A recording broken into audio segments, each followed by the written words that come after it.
حضرت سیدنا علی المرتضی رضی اللہ تعالی عنہ سے مروی ہے، رسول کریم نے ارشاد فرمایا اذا کانت لیلۃ النصف من شعبان، حضور نے ارشاد فرمایا جب شعبان کے نصف کی رات آئے فقوموا لیلہا وصوموا نہارہا، تو راتوں کو قیام کرو اور اس کے دن کو روزہ رکھو۔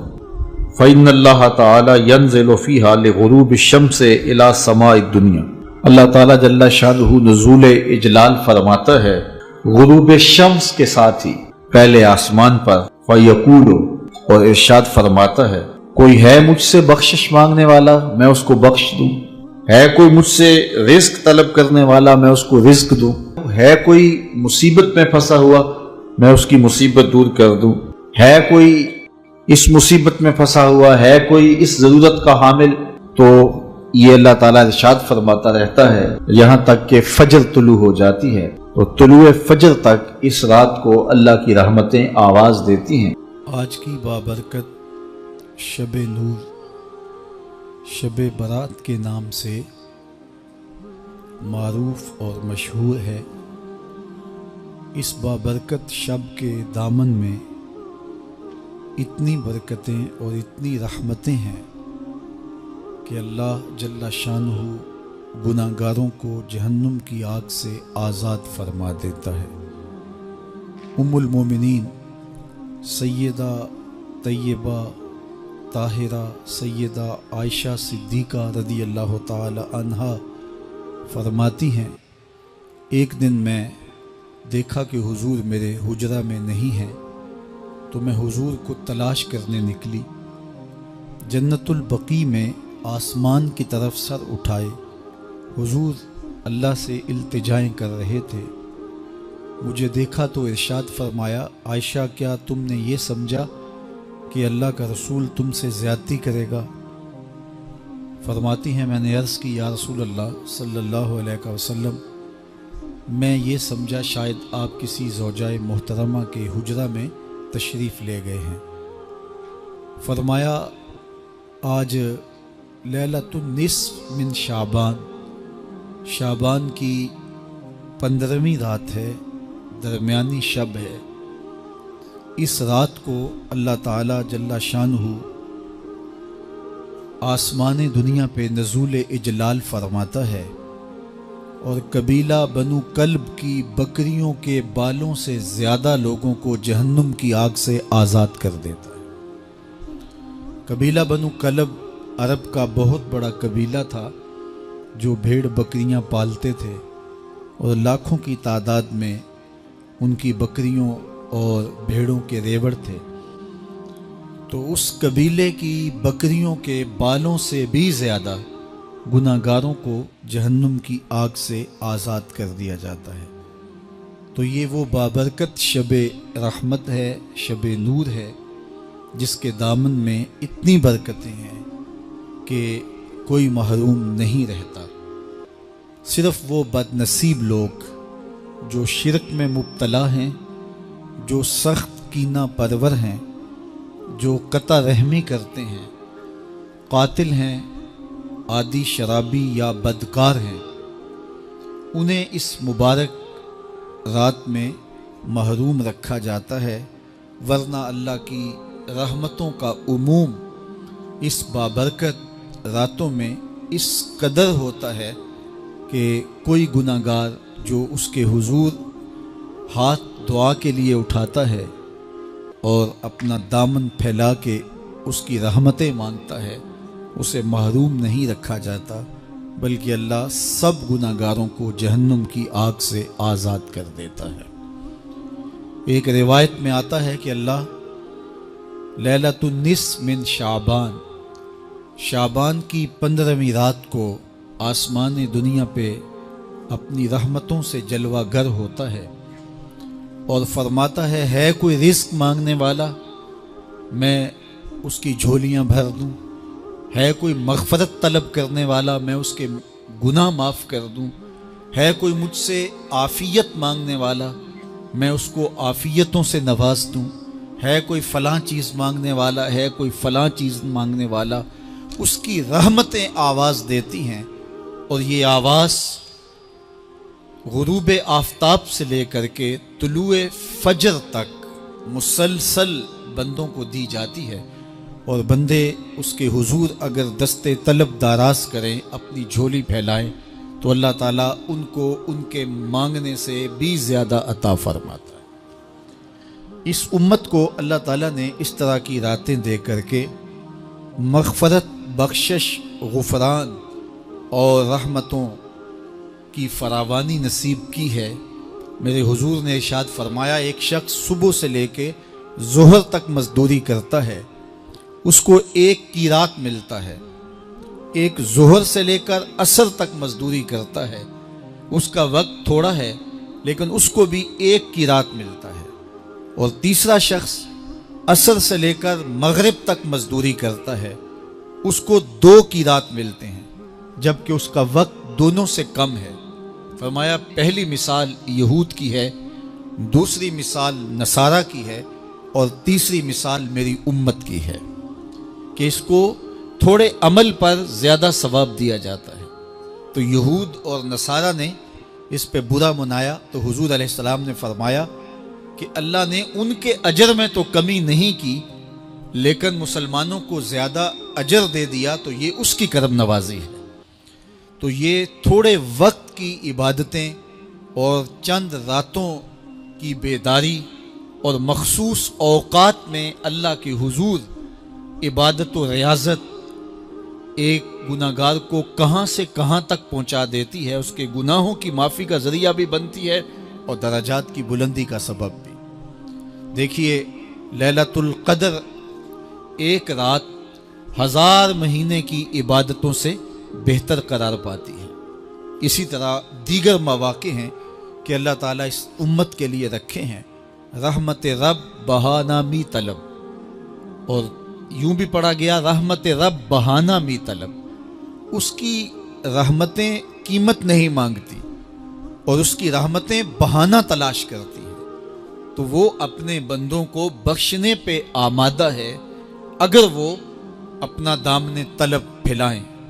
قرآن مجید میں ایک مقام دیکھیے کتنا دل آویز ہے، فرمایا ما یفعل اللہ بعذابکم، اللہ تمہیں عذاب دے کے کیا کرے گا؟ اس کی یہ چاہت نہیں ہے کہ تمہیں عذاب میں مبتلا کرے، اس کی چاہت یہ ہے کہ تم اس کی چوکھٹ پہ آؤ، جھولی پھیلاؤ، اس سے خیرات اور رحمت مانگو، اور وہ تمہارے ماضی کے سارے گناہ معاف کر کے، ساری غلطیاں معاف کر کے تمہیں اپنی رحمتوں سے مالا مال فرما دے۔ تو وہ بندوں کو بخشنے پہ، بندوں کی مغفرت کرنے پہ آمادہ ہے، اور اس کی رحمتیں بہانے تلاش کرتی ہیں۔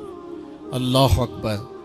اور دوسری جانب اس کے بندے، اس کے مملوک، اس کی مخلوق، اور مخلوق کی گناہگار اور نیکوکار اس کی رحمتوں کے طالب ہوتے ہیں، بلکہ وہ گناہ کرنے کے بعد جب معافی مانگتے ہیں تو اللہ کو یہ معافی بہت پسند ہے۔ معافی مانگنا، اس کے حضور اپنے دامن کو پھیلانا، وہ اس کو بہت زیادہ محبوب ہے۔ انسان کی فطرت کے اندر گناہ رکھا گیا ہے۔ آگ، ہوا، مٹی، پانی، یہ ان 4 چیزوں کا مرکب ہے۔ اس کے جو عناصر ہیں اس میں کبھی اعتدال قائم نہیں رہتا، اور اس سے گناہ سرزد ہو جاتے ہیں۔ گناہ کرنے کے بعد بندے کا اس گناہ پہ اصرار کرنا، اڑ جانا، ضد کرنا، توبہ نہ کرنا اللہ کو یہ پسند نہیں، لیکن اگر اس سے گناہ سرزد ہو جائے تو پھر وہ توبہ کر لے تو اللہ کو یہ بہت زیادہ پسند ہے۔ جو اس سے ہو سکے نیکی وہ اللہ کے حضور پیش کرے، لیکن اس کے اندر جو شر رکھی گئی ہے، اس کے اندر جو قوتیں گناہ کی رکھی گئی ہیں، اس سے اگر اس سے گناہ سرزد ہو جائے تو پھر وہ اللہ سے توبہ کرے، اللہ کی طرف رجوع کرے، تو اللہ اس کی توبہ کو نہ صرف قبول کرتا ہے بلکہ اس کے گناہوں کو معاف کرتا ہے اور گناہوں کو بدل کے نیکیوں میں تبدیل کر دیتا ہے۔ جب گناہ نیکیوں میں تبدیل ہو گئے تو جتنا بڑا گناہ گار تھا اتنا بڑا نیکوکار ہو گیا۔ حضرت سیدنا عمر رضی اللہ تعالیٰ عنہ بازار میں جا رہے تھے تو ایک شرابی نے ہاتھ میں بوتل پکڑی تھی شراب کی، تو حضرت عمر ہاتھ میں درہ رکھتے تھے اور آپ کا جاہ و جلال دیدنیت ہوتا، تو جو ہی حضرت عمر رضی اللہ تعالیٰ عنہ کو اس نے دیکھا تو ڈر گیا اور دل ہی دل میں کہا اے اللہ آج عمر کے قہر سے بچا لے، میں تیری بارگاہ میں سچی توبہ کرتا ہوں، اور جلدی سے شراب کو بغل میں چھپا لیا۔ اتنے میں حضرت عمر سر پہ پہنچ گئے اور گرج کر کڑک کے کہا کہ یہ تیری بغل میں کیا ہے؟ چونکہ اس کو بوتل چھپاتے دیکھا تھا تو وہ ڈر گیا اور ڈرتے ڈرتے کہنے لگا حضرت یہ سرکہ ہے۔ اب تھی تو شراب، لیکن ڈرتے ہوئے بولا حضرت سرکہ ہے۔ تو حضرت عمر نے کہا نکال۔ جب نکالا تو شراب نہیں تھی، واقعی سرکہ بن چکا تھا۔ تو جب اللہ کے حضور کوئی توبہ کرتا ہے، اللہ اس کے گناہوں کو بدل کے نیکیوں میں تبدیل کر دیتا ہے۔ حدیث پاک میں آتا ہے کہ قیامت کے دن اللہ ایک شخص کو کہے گا کہ اپنا نامہ اعمال پڑھ، تو وہ نامہ اعمال پڑھنے لگ جائے گا۔ تو نامہ اعمال کے اندر چھوٹے گناہ بھی ہوں گے، بڑے گناہ بھی ہوں گے۔ تو اللہ سے حیا کرتے ہوئے، شرم کرتے ہوئے وہ بڑے بڑے گناہوں کو چھوڑتا جائے گا اور چھوٹے چھوٹے گناہوں کو پڑھتا رہے گا۔ جب وہ سارے گناہ پڑھ چکے گا اور کتاب ختم ہوگی تو اللہ تعالیٰ اسے فرمائے گا میرے بندے تو نے یہ جتنے گناہ پڑھے ہیں میں نے سب کو بدل کے نیکیوں میں تبدیل کر دیا۔ تو بندہ کہے گا اللہ ابھی تو میرے بڑے بڑے گناہ رہتے ہیں جو میں نے پڑھے ہی نہیں۔ فَضَحِكَ النَّبِيُّ حَتَّى بَدَتْ أَنْيَابُهُ، حضور جب یہ بیان فرما رہے تھے تو حضور اتنا مسکرائے کہ صحابہ نے حضور کی داڑھیں دیکھ لی۔ تو پہلے وہ بڑے بڑے گناہ چھوڑے جا رہا تھا، لیکن جب اللہ فرمائے گا کہ میں تیرے گناہوں کو بدل کے نیکیوں میں تبدیل کر دیا، تو وہ کہے گا ابھی تو بڑے بڑے گناہ رہتے جو میں نے ابھی پڑھے ہی نہیں۔ تو جب کوئی بندہ اس کے حضور توبہ کرتا ہے، اللہ یہ نہیں دیکھتا اس نے گناہ کتنے کیے ہیں، یہ دیکھتا ہے بندہ آیا میری چوکھٹ پہ ہے تو اللہ اس کے پچھلے سارے گناہ معاف فرما دیتا ہے۔ اللہ اکبر۔ میرے اور آپ کے آقا و مولا نے اللہ کے حضور توبہ کرنے اور اس پر اللہ کی خوشی اور اللہ کی خوشنودی کا ذکر کرتے ہوئے ایک مثال بیان فرمائی کہ ایک شخص صحرا میں سفر کر رہا تھا، تو وہ ایک درخت کے نیچے دوپہر کاٹنے کے لیے، سستانے کے لیے رک گیا اور درخت کے ساتھ اپنے اونٹ کو باندھ دیا اور خود لیٹ گیا تاکہ دوپہر کاٹ لوں۔ تھوڑی دیر کے بعد جب اس کی آنکھ کھلی تو اس نے کیا دیکھا کہ اونٹ ماں ساز و سامان کے ساتھ غائب ہے۔ اب صحرا میں اونٹ کا گم ہو جانا گویا زندگی چلے جانے کے مترادف ہے۔ تو اس نے دائیں بائیں بھاگ دوڑ کے دیکھا کہ کہیں اونٹ کا نشان مل جائے، لیکن اونٹ کا نشان نہیں ملا۔ تا حد نظر کوئی انسانی آبادی نہیں۔ وہ بھاگا اور تھک ہار کے دوبارہ اسی درخت کے نیچے بیٹھ گیا اور پیاس سے ہلکان ہوا جا رہا تھا اور درخت کے ساتھ ٹیک لگا کے لیٹ گیا اور موت کا انتظار کرنے لگا۔ جن لوگوں نے صحرا کا سفر کیا ہے ان کو اس بات کا اندازہ ہوگا کہ کئی 100 میل تک انسانی آبادی ہی نہیں، اب نہ کچھ کھانے کے لیے بچا نہ کچھ پینے کے لیے بچا، اونٹ بھی غائب ہو گیا، توشا بھی ساتھ ہی چلا گیا، تو اب ظاہر ہے سیدھی موت ہی نظر آ رہی ہے۔ تو وہ اس درخت کے ساتھ ٹیک لگا کے بیٹھ جاتا ہے اور موت کا منتظر ہوتا ہے۔ تھوڑی دیر کے بعد پھر اس کی دوبارہ آنکھ لگ جاتی ہے۔ جب دوبارہ آنکھ لگتی ہے تو تھوڑی دیر بعد پھر آنکھ کھلتی ہے۔ جب دوبارہ آنکھ کھلتی ہے تو دیکھتا ہے کہ اونٹ جو گما تھا ماں ساز و سامان کے اس کے پاس کھڑا ہے۔ تو صحرا میں اس حالت میں اونٹ کا مل جانا زندگی مل جانے کے مترادف ہے۔ تو وہ اتنا خوش ہوا کہ خوشی کی انتہا نہ رہی، بلکہ مسرتوں کے ہجوم میں درک گیا اور کہنے کیا لگا اللہم انت عبدی وانا ربک، اے اللہ تو میرا بندہ اور میں تیرا رب۔ کہنا تو یہ تھا کہ تو میرا رب اور میں تیرا بندہ، لیکن مسرتوں کا ہجوم ہی اتنا تھا، خوشیوں کا ہجوم ہی اتنا تھا کہ زبان پہ قابو نہ رہا۔ کسی کے آنے سے ایسے ہوش اڑے ساقی کے، شراب سیخ پہ ڈالی اور بوتل میں کباب۔ کہنا یہ تھا اللہم انت ربی وانا عبدک، لیکن اس قدر خوش ہوا جب بھی تیری قربت کے امکان نظر آئے ہم اتنے خوش ہوئے کہ پریشان نظر آئے۔ تو کہنا یہ تھا کہ اے اللہ تو میرا رب اور میں تیرا بندہ، لیکن خوشیوں کے ہجوم میں وہ کہتا ہے اللہم انت عبدی وانا ربک، اے اللہ تو میرا بندہ اور میں تیرا رب۔ حضور یہ بات بیان کرنے کے بعد صحابہ سے پوچھتے ہیں کہ ذرا بتاؤ اس بندے کو کتنی خوشی ہوئی کہ خوشی میں زبان بھی قابو نہ رہی اور اپنے آپ پہ کنٹرول نہ رہا، اور خوشیوں کے ہجوم میں اسے یہ بھی پتہ نہیں چل رہا کہ وہ کیا بول رہا ہے۔ تو صحابہ نے عرض کی حضور بہت زیادہ اسے خوشی ہوئی۔ تو میرے حضور نے یہ بات کرنے کے بعد ارشاد فرمایا جس طرح اس کو گما ہوا اونٹ ملا اور اس کی خوشی کی انتہا نہ رہی، تو فرمایا جب کوئی شخص توبہ کرتا ہے اور اللہ کے حضور پلٹ کے آتا ہے، گناہوں سے معافی مانگ کے اس کی دہلیز پہ آتا ہے، میرے حضور نے فرمایا اللہ اس سے بھی زیادہ خوش ہوتا ہے کہ میرا بندہ میری چوکھٹ پہ آ گیا۔ آپ نے نام سنا ہوگا محمود غزنوی اور ایاز کا، ان کا باہم محبت کا رشتہ بہت گہرا تھا۔ ایاز ٹوٹ کے چاہتا تھا بادشاہ کو، اب دیگر مصاحبین حسد کرتے تھے، بغض رکھتے تھے، وہ کہتے تھے یہ کوئی کیا اس میں کرشمہ اور کمال ہے کہ بادشاہ اس کو اتنا ہی چاہتا ہے۔ تو بادشاہ جب ان وزراء کا مشیروں کا حسد حد سے بڑا ہوا دیکھا تو ایک دن سب کو اپنے دربار میں حاضر کیا۔ دربار میں ایک تالاب تھا تو اس میں مٹھی بھر کے موتیوں کی پھینک دی اور ایک وزیر کو کہا کہ یہ موتی نکال کے لاؤ اور یہ خیال کرنا کہ تمہارا لباس بھی تمہارا بدن بھی نہیں بھیگنا چاہیے۔ تو سب نے کہا کہ یہ عجیب بات ہے کہ حوض کی تہ سے موتی نکال کے لائیں اور لباس بھی نہ بھیگے اور بدن بھی نہ بھیگے، یہ تو لازمی ہوگا۔ پھر دوسرے وزیر کو کہتا کہ یہ موتی نکال کے لاؤ، تمہارا لباس بھی نہیں بھیگنا چاہیے، تمہارا بدن بھی نہیں بھیگنا چاہیے۔ تو وہ آگے سے حجت کرتا یہ کیسے ہو سکتا ہے کہ بدن بھی اور لباس بھی نہ بھیگے اور موتی بھی نکال لاؤں؟ تیسرے کو، چوتھے کو، پانچویں کو، ہر ایک آگے سے حجت کرے یہ کیسے ہو سکتا ہے؟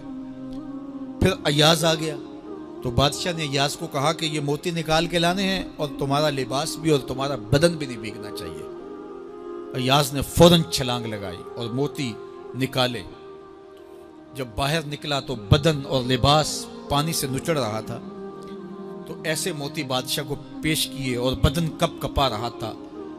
تو بادشاہ بڑے غصے سے کہا کہ ایاز تمہارا بدن بھیگ گیا، تمہارے کپڑے بھی بھیگ گئے، میں نے کہا تھا لباس بھی نہیں بھیگنا چاہیے، کپڑے بھی نہیں بھیگنے چاہیے۔ تو ایاز بڑی لجاجت سے عرض کرنے لگا بادشاہ سلامت، آپ کے دو حکم تھے، ایک یہ کہ موتی نکال کے لانے ہیں، دوسرا حکم یہ تھا کہ لباس اور کپڑے بھیگنے نہیں چاہیے۔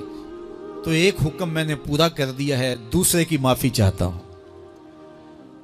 تو صاحب اللہ نے حضرت انسان کے سینے میں جذبات کا ایک جہاں آباد کیا ہے، شیطان کو بھی انسان کے پیچھے لگا دیا اس کی آزمائش کے لیے، اس کے امتحان کے لیے، نفس بھی اس کے اندر موجود ہے، اور دوسری جانب اس کو گناہوں سے منع بھی کیا اور نیکی کی تلقین بھی کی۔ اب کتنی مشکل زندگی ہے حضرت انسان کی، آئی جان شکنجے اندر جویں ویلنے دے وچ گنا، کتنی مشکل زندگی ہے۔ خواہشیں ہیں کہ آوارہ ہیں، آرزویں ہیں کہ بے قابو ہیں، اور دوسری جانب اللہ کا حکم ہے۔ اب کیا کرے؟ تو گناہ کرنے کے بعد پھر اللہ کے حضور توبہ کر لے، جو ممکن ہو وہ نیکی کرے اور گناہ سے مقدور بچنے کی کوشش کرے، لیکن بشری تقاضوں کے تحت اگر اس سے گناہ کبھی سرزد ہو جائے تو اس پر اکڑے نہ اور اس پہ مصر نہ رہے، اس پہ اصرار نہ کرے، بلکہ فوراً اللہ کے حضور توبہ کرے۔ گناہ کرنے کے بعد بندہ جب توبہ کرتا ہے، التائب من الذنب کمن لا ذنب لہ، تو وہ ایسے ہوتا ہے جس طرح اس نے گناہ کیا ہوا ہی نہیں۔ بندہ 100 بار گناہ کر کے توبہ کرے، اللہ 100 بار معاف فرما دے۔ وہ کریم ہے، 70 ماؤں سے زیادہ پیار کرتا ہے۔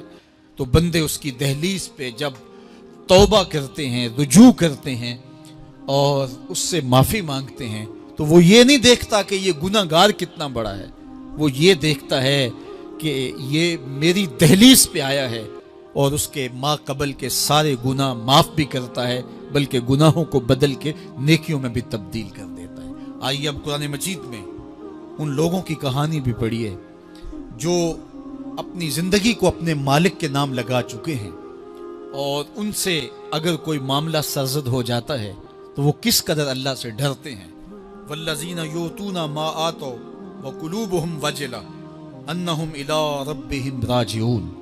فرمایا کہ وہ لوگ جب ان سے کوئی خطا سرزد ہو جاتی ہے، کوئی گناہ ہو جاتا ہے، تو ان کے دل لرز جاتے ہیں، خوف خدا سے وہ کانپنے لگ جاتے ہیں.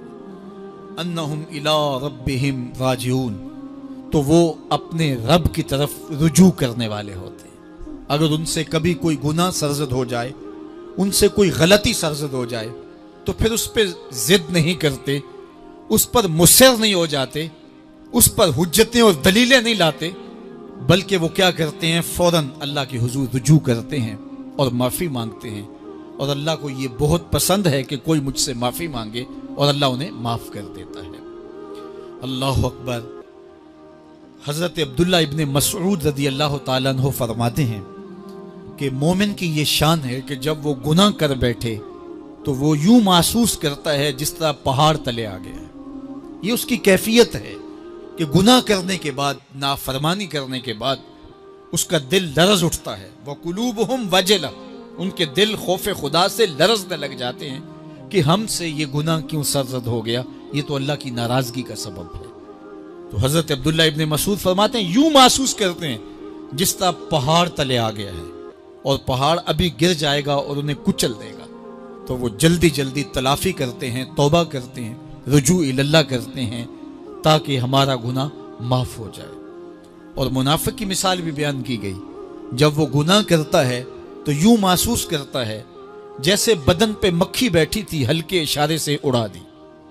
سویر سے لے کر شام تک کتنی بار ہم اپنے بدن پہ بیٹھی مکھیاں اڑا دیتے ہیں اور ہمیں شام کو یاد بھی نہیں ہوتا کہ یہ عمل ہم نے کتنی بار کیا ہے. میں اور آپ اپنے اندر اتر کر کے دیکھ سکتے ہیں ہماری کیفیت باطن کیا ہے.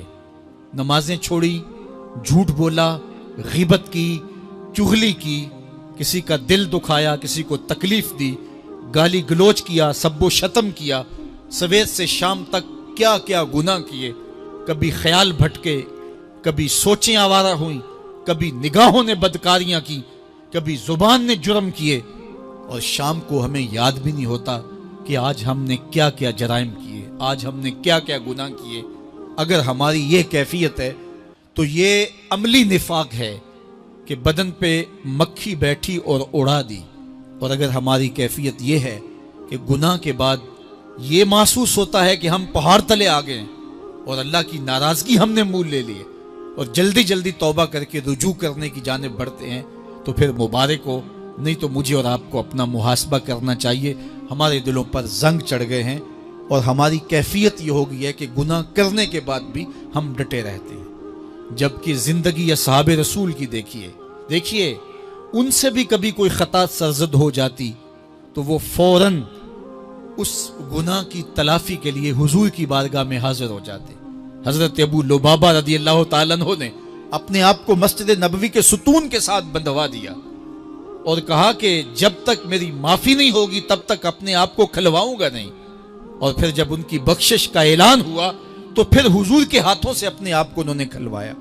ایک خاتون حضور کی خدمت میں حاضر ہوئی اور عرض کی، یا رسول اللہ صلی اللہ علیہ وسلم، مجھ سے بدکاری سرزد ہو گئی ہے اور میرے پیٹ میں بچہ ہے، اور میں چاہتی ہوں کہ آخرت کی سزا کی بجائے دنیا کے اوپر اس کی سزا مجھے دے دی جائے تاکہ میں پاک ہو جاؤں اور صاف ہو جاؤں، کیونکہ آخرت کی سزائیں بہت سخت ہیں.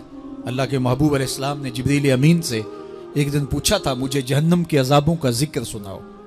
تو عرض کی، یا رسول اللہ صلی اللہ علیہ وسلم، سب سے ہلکا عذاب، اخف العذاب، ہلکا ترین عذاب یہ ہے کہ جہنمی کے پاؤں میں آگ کے جوتے رکھے جائیں گے. باقی اس کے پورے بدن پہ آگ نہیں ہوگی، صرف آگ کے جوتے اس کو پہنائے جائیں گے.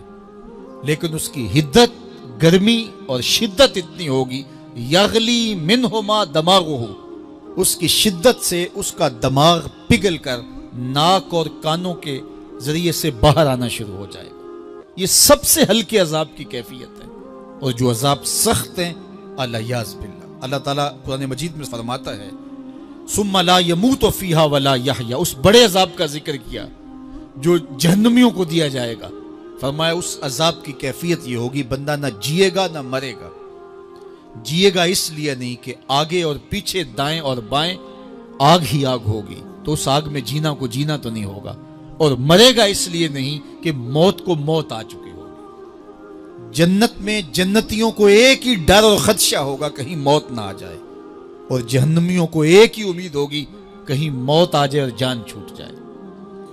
اللہ تعالیٰ مینڈے کی شکل میں موت کو لائے گا اور موت کو ذبح کیا جائے گا. جنتی جنت سے اور جہنمی جہنم سے دیکھ رہے ہوں گے.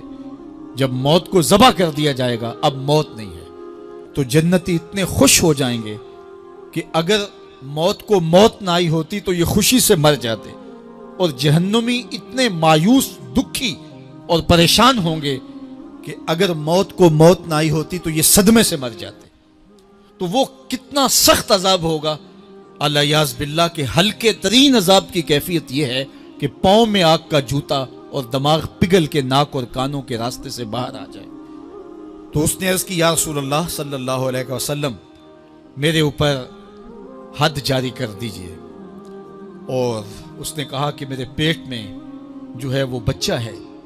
اللہ کے محبوب علیہ السلام نے فرمایا جاؤ جب بچہ پیدا ہو تو پھر آنا. وہ چلی گئی. تو جب بچہ پیدا ہوا تو گود میں اٹھائے پھر حضور کی خدمت میں حاضر ہوئی اور عرض کی یا رسول اللہ یہ ہے بچہ جو میں نے گناہ کیا تھا، بدکاری کی تھی، آج یہ اس کی نشانی ہے. تو اللہ کے محبوب علیہ السلام نے فرمایا کہ اسے لے جاؤ اور اسے دودھ پلاؤ، اور جب یہ کچھ کھانے پینے لگ جائے گا تو پھر آنا. تو تھوڑی دیر کے بعد، کچھ دنوں کے بعد وہ دوبارہ حاضر ہوئی اور اس نے اس بچے کے ہاتھ میں روٹی کا ٹکڑا دیا ہوا تھا اور عرض کی یا رسول اللہ دیکھ لیجئے اب یہ روٹی کھانے لگ گیا ہے. اللہ اکبر. تو اللہ کے محبوب نے فرمایا انہیں لے جاؤ اور جا کے انہیں سنگسار کر دو. اس کی یہ حد بنتی تھی، اس کو سنگسار کیا اور اس نے خود یہ سزا اپنے لیے قبول کی. مائز ابن مالک اسلمی عرض کی یا رسول اللہ طہرنی، مجھے پاک کر دیجئے. میرے حضور نے فرمایا جاؤ اللہ سے معافی مانگو. وہ گئے اور معافی مانگی. بے چینی اتنی تھی پھر آ گئے اور عرض کی طہرنی یا رسول اللہ، حضور مجھے پاک کر دیجئے. فرمایا جاؤ اللہ سے معافی مانگو. وہ گئے، معافی مانگی، پھر پلٹ آئے. تیسری مرتبہ، چوتھی مرتبہ.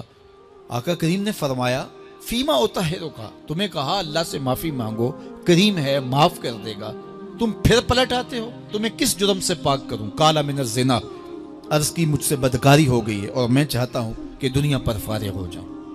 حضور نے فرمایا کہ اس کا توازن عقلی تو ٹھیک ہے. عرض کی حضور صحیح الحواس ہے. کہا کہ یہ نشے میں تو نہیں کہہ رہا. کسی نے اٹھ کے منہ سونگا. کہا حضور ایسی بات بھی نہیں ہے. فرمایا تم سوچ لو کیا کہہ رہے ہو. کہا حضور جو میں کہہ رہا ہوں وہ سچ کہہ رہا ہوں، مجھ سے گناہ سرزد ہو گیا اور میں چاہتا ہوں کہ دنیا پر ہی فارغ ہو جاؤں. اللہ کے محبوب علیہ السلام نے فرمایا کہ انہیں سنگسار کر دو. مائز ابن مالک اسلمی کو سنگسار کر دیا گیا. جب ان کا جنازہ اٹھا تو حضور بھی جنازے کے جلوس میں تھے. کسی کی زبان سے نکلا لو مائز نے گناہ کیا تھا. بس یہ بات سننے کی دیر تھی، اللہ کے محبوب کے چہرے پہ جلال آ گیا. فرمایا خبردار اگر کسی نے میرے مائز پہ بات کی. میرے مائز نے ایسی سچی توبہ کی ہے اگر روئے زمین کے تمام مسلمانوں میں بانٹ دی جائے لکفاہم، سب کی مغفرت ہو جائے، کہ انہوں نے اپنے آپ کو خود پیش کیا ہے. اب مائز ابن مالک کا جنازہ اللہ کے رسول نے خود پڑھایا، بلکہ مسلم کتاب الحدود میں ہے کہ ان کے جنازے کے دوسرے دن یا تیسرے دن حضور ان کے ہاں تشریف لے گئے. اور جب آقا گئے وہم جلوسن، تو لوگ وہاں بیٹھے ہوئے تھے. تو میرے آقا نے فرمایا استغفروا لمائز، مائز کے لیے بخشش اور مغفرت کی دعا کر. تو یہ بات ذہن نشین کیجئے کہ یہ وہ لوگ تھے کہ جن سے کبھی کوئی گناہ سرزد ہو جاتا تو وہ جلد توبہ کرتے، اور اس کی بڑی سے بڑی حد اور سزا بھی ہوتی تو وہ بھی کاٹنے کے لیے تیار ہو جاتے. میں اور آپ دیکھیں کہ ہماری زندگی میں اگر گناہ ہیں اور ہمیں سچی توبہ کی توفیق بھی نصیب نہیں ہے تو پھر ہم سوچ لیں کہ ہم کہاں کھڑے ہیں. دیکھیے اللہ دلوں کے بھید جانتا ہے. سچی توبہ یہ ہے کہ جو کیے پر ندامت ہو اور آئندہ نہ کرنے کا عزم مصمم ہو، پکا ارادہ ہو کہ یہ گناہ زندگی میں دوبارہ نہیں کروں گا. الگ بات ہے کہ پھر دوبارہ اس سے سرزد ہو جائے، لیکن جب وہ توبہ کر رہا ہو تو اس وقت اس کا پختہ عزم ہو اور اس کے دل کے کسی گوشے میں نہ ہو کہ چلو میں توبہ کر لیتا ہوں اور پھر ہو گیا تو پھر کر لوں گا، پکا عزم ہو کہ دوبارہ یہ گناہ نہیں کروں گا۔ اور اگر زبان سے توبہ توبہ کر رہا ہو اور دل میں ہو کہ ٹھیک ہے یہ تو صبح بھی مجھ سے عمل بد سرزد ہونا ہے، تو اللہ تعالیٰ سے یہ مذاق کرنے والی بات ہے، اور اللہ تعالیٰ سے جو مذاق کرتا ہے وہ کہاں کھڑا ہے وہ خود سوچ لے۔ وہ کیا کسی نے کہا تھا کہ توبہ کی پھر توبہ کر کے توڑ دی، میری اس توبہ پہ توبہ کر اٹھی۔ تو ایسی توبہ نہیں ہے کہ جو رسماً کسی مجلس میں چلے گئے، کسی اجتماع میں چلے گئے تو سب لوگوں نے توبہ کی تو وہ بھی توبہ کرتا رہا، لیکن اس کا عزم مصمم پختہ ارادہ نہیں تھا گناہوں کو چھوڑنے کا، تو یہ توبہ نہیں، یہ مذاق ہے۔ اس لیے اللہ کے حضور سچی توبہ یہ ہے کہ ما قبل کے گناہوں سے ندامت پیدا ہو جائے اور سچے دل سے ارادہ کیا جائے، پختہ عزم کیا جائے کہ دوبارہ میں یہ گناہ نہیں کروں گا۔ یہ الگ بات ہے کچھ عرصے بعد اس سے پھر سرزد ہو جائے، پھر وہ گناہ ہو جائے تو پھر وہ پکی توبہ کرے، تو 100 بار بھی گناہ کرے گا، 100 بار بھی توبہ کرے گا، اللہ 100 بار قبول کرے۔